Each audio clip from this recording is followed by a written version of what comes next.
La Caracas esce a testa alta dalla Coppa Italia di Eccellenza, cedendo in casa al cospetto di una volitiva e combattiva San Cataldese. Un calcio di rigore ha infatti punito oltre misura la formazione baby predisposta da Corrado Mutolo.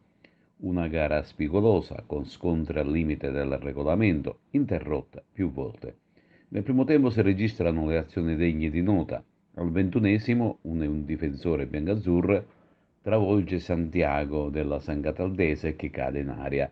L'arbitro, tra le proteste dei giocatori di casa e dei tifosi sugli spalti, è irremovibile ed assegna il penalty in favore degli ospiti.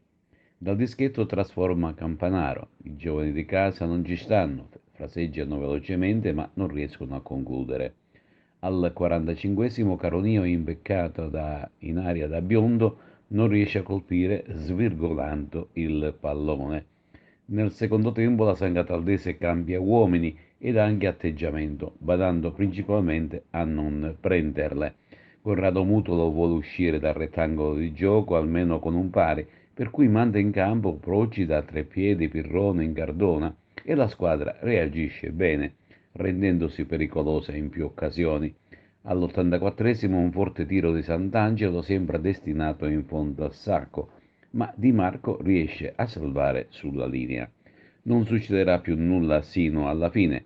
Per il girone A di eccellenza, visti i risultati, accedono ai quarti Cefaledium, San Cataldese, Castellammare, Parma, Unval, mentre adesso l'Acragas potrà concentrarsi meglio sul campionato e domenica prossima l'attende il primo derby agrigentino con il Canicattì sul neutro di Ravanusa. Diciamo che ho, ho dovuto fare per forza una formazione, diciamo, con delle soluzioni forzate.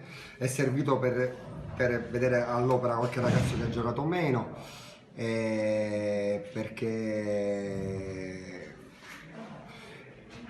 passare il turno noi lo volevamo, attenzione, anche se con una formazione rimaneggiata credo che ce la siamo giocati, e quindi dispiace, però in queste condizioni devo fare delle scelte e quindi devo pensare più al campionato. Non abbiamo la rosa per fare una doppia competizione almeno in questo momento, quindi diciamo che c'è il rammarico della sconfitta, però adesso ci dobbiamo concentrare sull'unico obiettivo che realmente a noi interessa.